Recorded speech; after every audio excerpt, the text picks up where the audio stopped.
जय जय सीताराम, जय श्री हरि।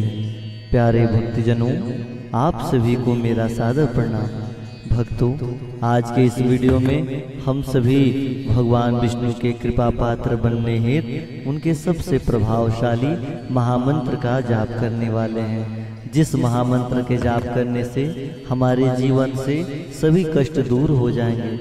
भक्तजनों, भगवान विष्णु को चतुर्भुज भी कहा जाता है। सनातन धर्म में हर एक दिन किसी न किसी इष्ट देवता के लिए समर्पित होता है। इसी प्रकार गुरुवार का दिन भगवान विष्णु को समर्पित है। भक्तों, गुरुवार के दिन अगर प्रभु की सच्ची श्रद्धा और निष्ठा के साथ पूजा अर्चना की जाए तो जीवन के सारे कष्ट तुरंत ही दूर हो जाते हैं। इसीलिए कहा जाता है कि कभी भी बिना भगवान के भक्ति के सफलता प्राप्त नहीं होती है। जिस वक्त हमको परेशानियां घेरी रहती है, हम सबसे पहले भगवान को ही याद करते हैं। ऐसे में अगर आप अपने जीवन से हर तरह की परेशानियों को दूर करना चाहते हैं तो गुरुवार को भगवान विष्णु का विधि विधान से पूजा अर्चन करते हुए उनके सबसे प्रभावशाली महामंत्र का जाप अवश्य किया करें।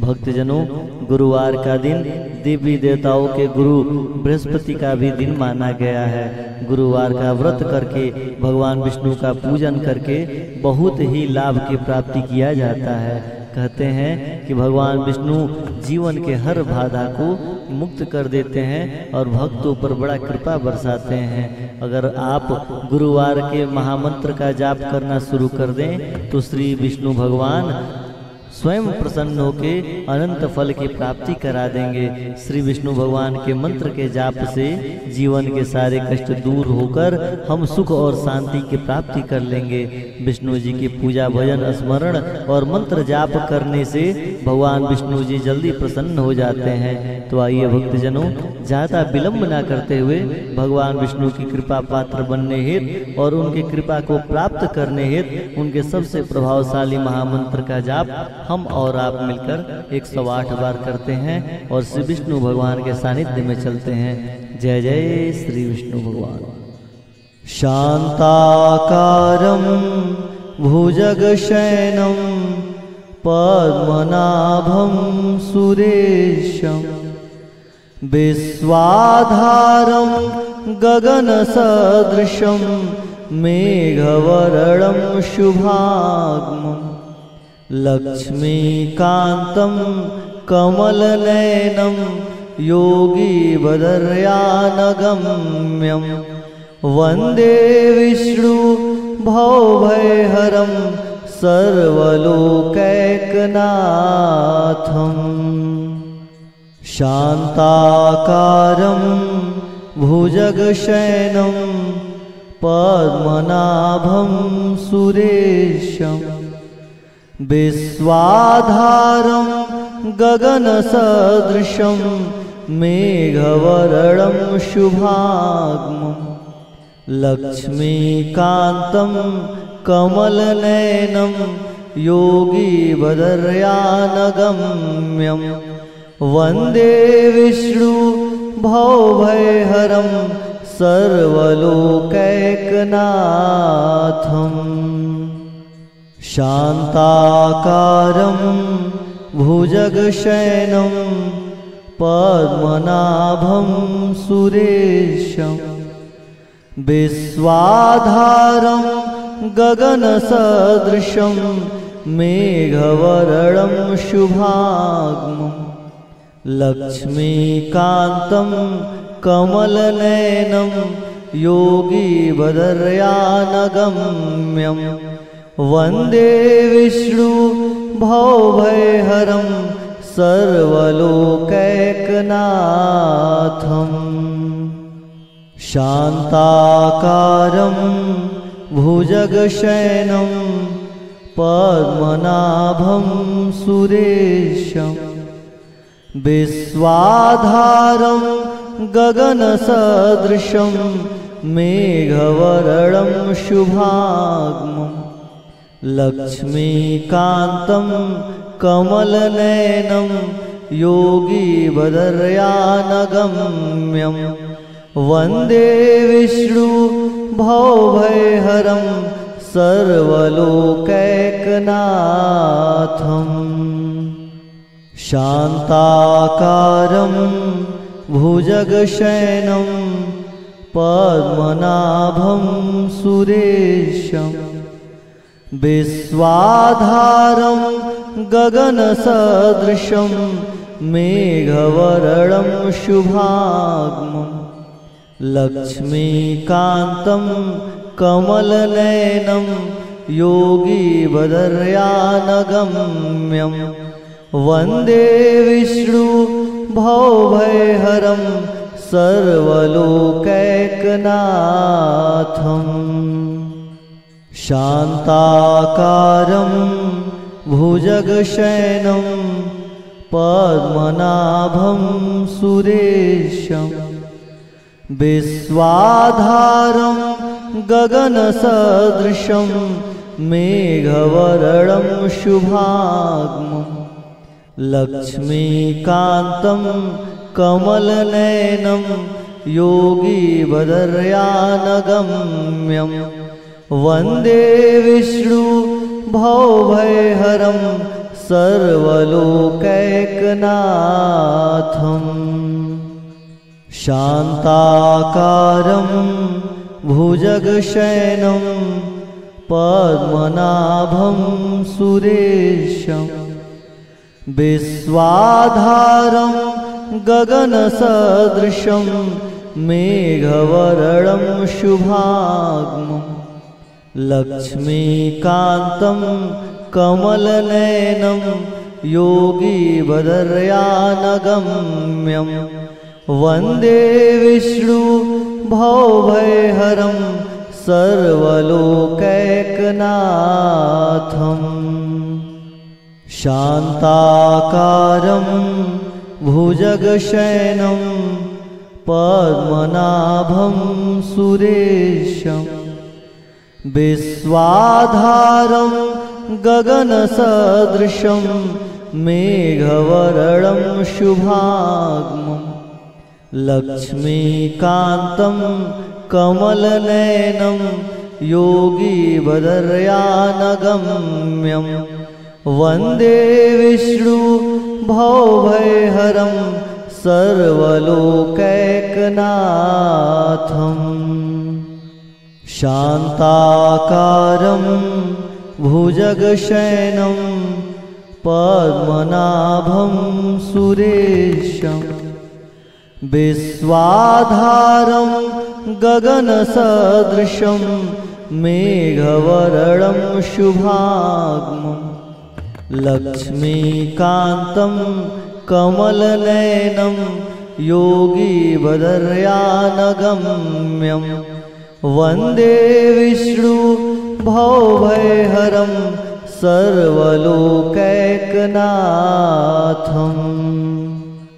शान्ताकारं भुजगशयनं पद्मनाभं सुरेशं विश्वाधारं गगनसदृशं मेघवर्णं शुभांगं लक्ष्मीकान्तं कमलनयनं योगीवदर्यानगम्यं वन्दे विष्णु भवभयहरं सर्वलोकैकनाथम् शान्ताकारं भुजगशयनं पद्मनाभं सुरेशं विश्वाधारं गगनसदृशं मेघवर्णं शुभांगं लक्ष्मीकान्तं कमलनयनं योगीवदर्यानगम्यं वन्दे विष्णु भवभयहरं सर्वलोकैकनाथम् शान्ताकारं भुजगशयनं पद्मनाभं सुरेशं विश्वाधारं गगनसदृशं मेघवर्णं शुभांगं लक्ष्मीकान्तं कमलनयनं योगीवदर्यानगम्यं वन्दे विष्णु भवभयहरं सर्वलोकैकनाथम्। शान्ताकारं भुजगशयनं पद्मनाभं सुरेशं विश्वाधारं गगनसदृशं मेघवर्णं शुभांगं लक्ष्मीकान्तं कमलनयनं योगीवदर्यानगम्यं वन्दे विष्णु भवभयहरं सर्वलोकैकनाथम्।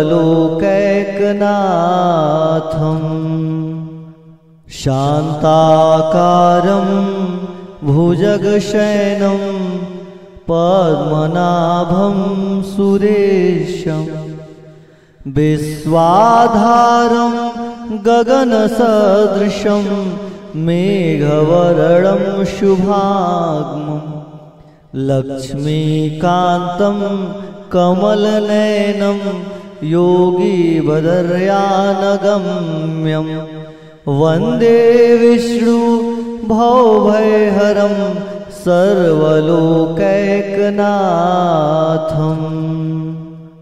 शान्ताकारं भुजगशयनं पद्मनाभं सुरेशं विश्वाधारं गगनसदृशं मेघवर्णं शुभांगं लक्ष्मीकान्तं कमलनयनं योगीवदर्यानगम्यं वन्दे विष्णु भवभयहरं सर्वलोकैकनाथम्।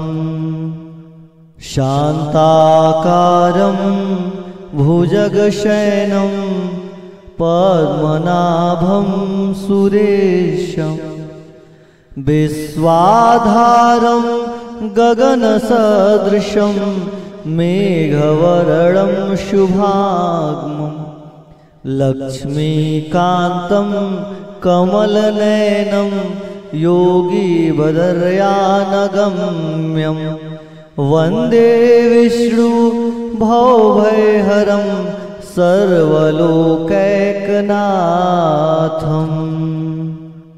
शान्ताकारं भुजगशयनं पद्मनाभं सुरेशं विश्वाधारं गगनसदृशं मेघवर्णं शुभांगं लक्ष्मीकान्तं कमलनयनं योगीवदर्यानगम्यं वन्दे विष्णु भवभयहरं सर्वलोकैकनाथम्।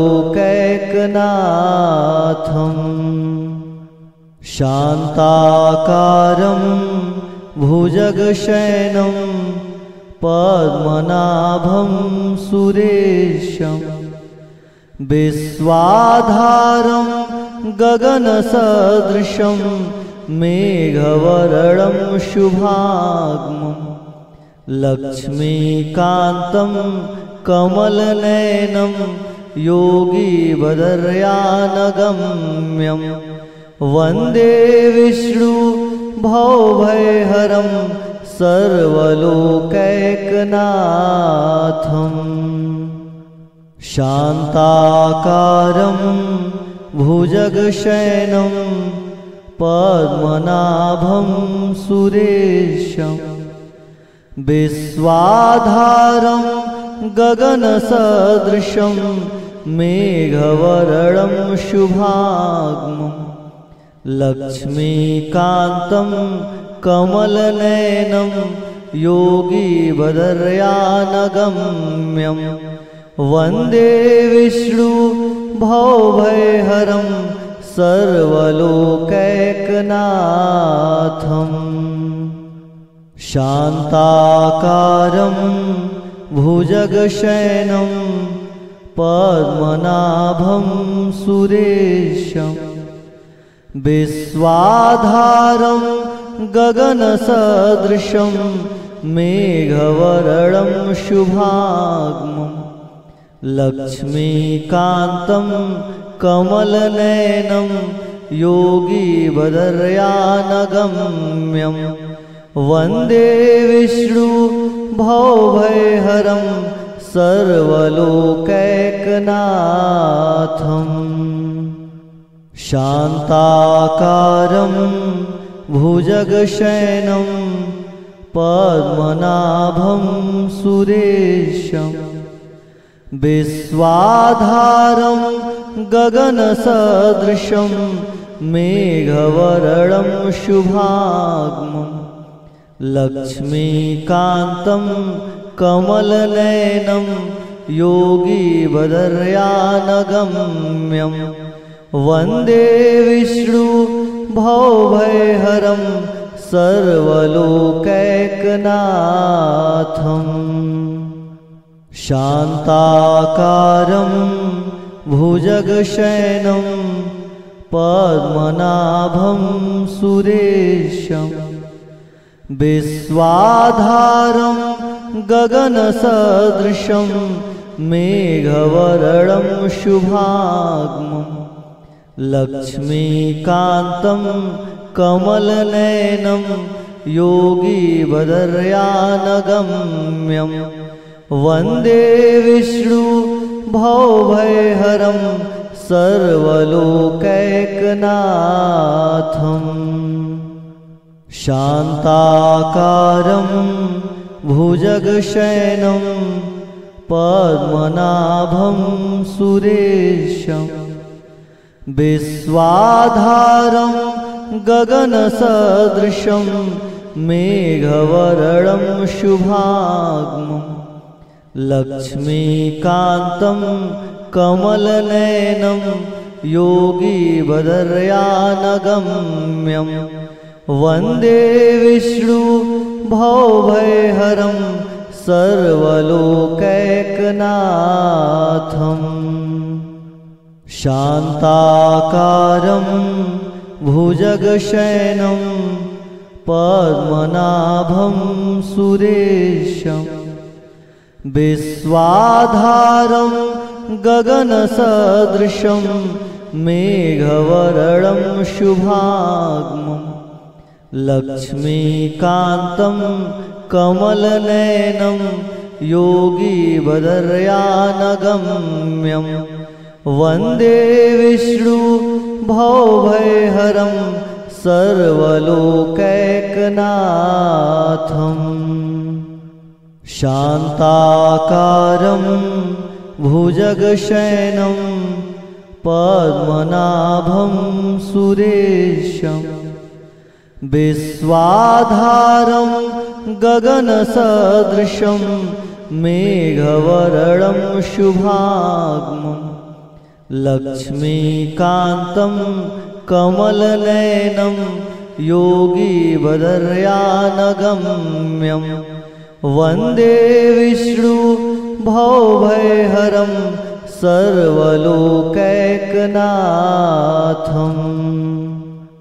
शान्ताकारं भुजगशयनं पद्मनाभं सुरेशं विश्वाधारं गगनसदृशं मेघवर्णं शुभांगं लक्ष्मीकान्तं कमलनयनं योगीवदर्यानगम्यं वन्दे विष्णु भवभयहरं सर्वलोकैकनाथम्।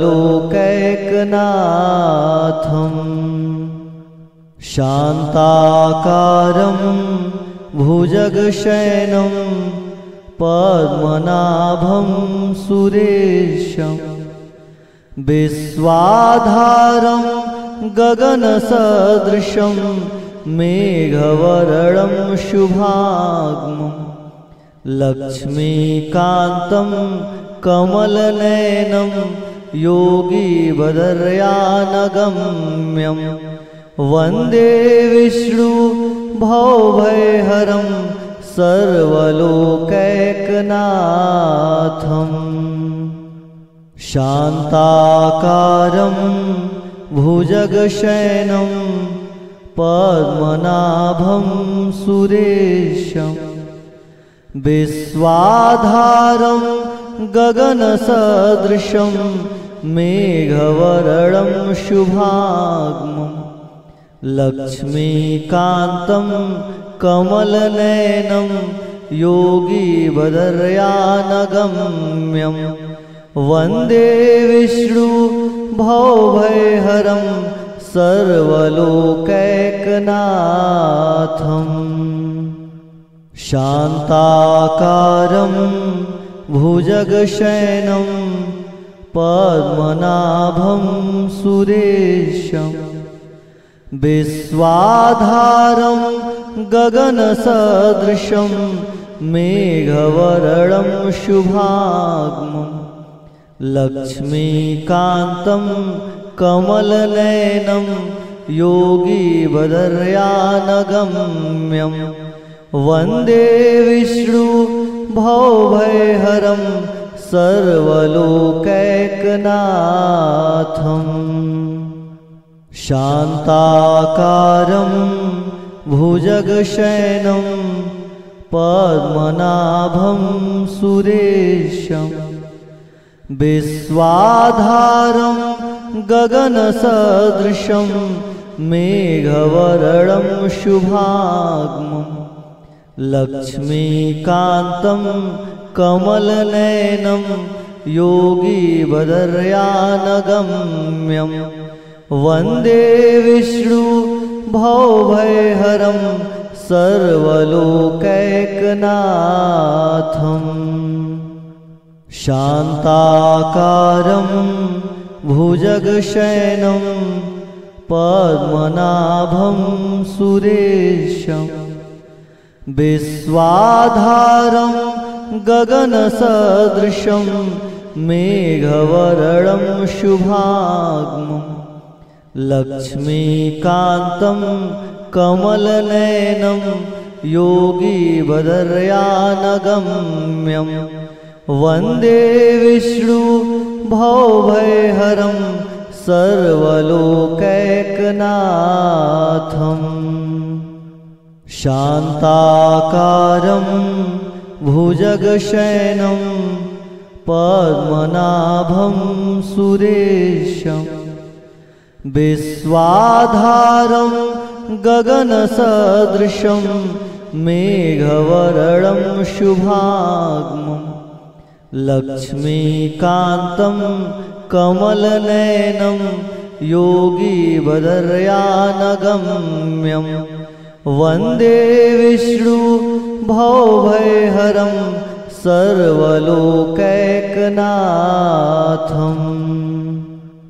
शान्ताकारं भुजगशयनं पद्मनाभं सुरेशं विश्वाधारं गगनसदृशं मेघवर्णं शुभांगं लक्ष्मीकान्तं कमलनयनं योगीवदर्यानगम्यं वन्दे विष्णु भवभयहरं सर्वलोकैकनाथम्। शान्ताकारं भुजगशयनं पद्मनाभं सुरेशं विश्वाधारं गगनसदृशं मेघवर्णं शुभांगं लक्ष्मीकान्तं कमलनयनं योगीवदर्यानगम्यं वन्दे विष्णु भवभयहरं सर्वलोकैकनाथम्। शान्ताकारं भुजगशयनं पद्मनाभं सुरेशं विश्वाधारं गगनसदृशं मेघवर्णं शुभांगं लक्ष्मीकान्तं कमलनयनं योगीवदर्यानगम्यं वन्दे विष्णु भवभयहरं सर्वलोकैकनाथम् शान्ताकारं भुजगशयनं पद्मनाभं सुरेशं विश्वाधारं गगनसदृशं मेघवर्णं शुभांगं लक्ष्मीकान्तं कमलनयनं योगीवदर्यानगम्यं वन्दे विष्णु भवभयहरं सर्वलोकैकनाथम् शान्ताकारं भुजगशयनं पद्मनाभं सुरेशं विश्वाधारं गगनसदृशं मेघवर्णं शुभांगं लक्ष्मीकान्तं कमलनयनं योगीवदर्यानगम्यं वन्दे विष्णु भवभयहरं सर्वलोकैकनाथम् शान्ताकारं भुजगशयनं पद्मनाभं सुरेशं विश्वाधारं गगनसदृशं मेघवर्णं शुभांगं लक्ष्मीकान्तं कमलनयनं योगीवदर्यानगम्यं वन्दे विष्णु भवभयहरं सर्वलोकैकनाथम् शान्ताकारं भुजगशयनं पद्मनाभं सुरेशं विश्वाधारं गगनसदृशं मेघवर्णं शुभांगं लक्ष्मीकान्तं कमलनयनं योगीवदर्यानगम्यं वन्दे विष्णु भवभयहरं सर्वलोकैकनाथम्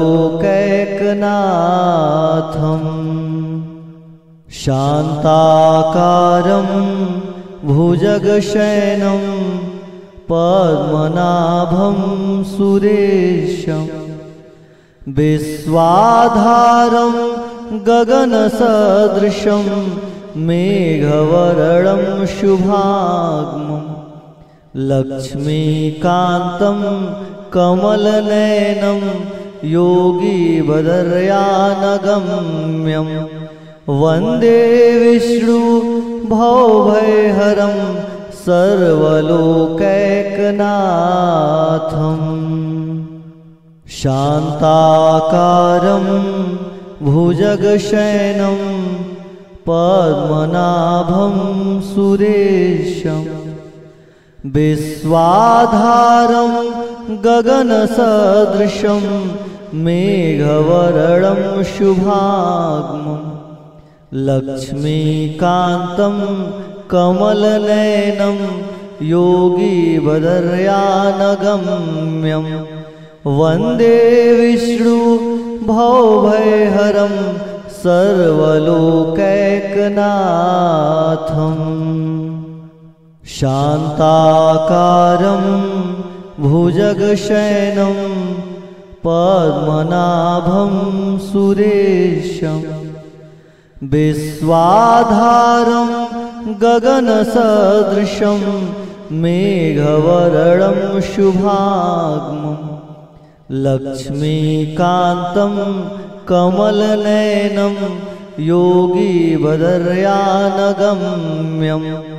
वन्दे विष्णु भवभयहरं सर्वलोकैकनाथम् शान्ताकारं भुजगशयनं पद्मनाभं सुरेशं विश्वाधारं गगनसदृशं मेघवर्णं शुभांगं लक्ष्मीकान्तं कमलनयनं योगी भद्रयानगम्यं वन्दे विष्णु भवभयहरं सर्वलोकैकनाथम्।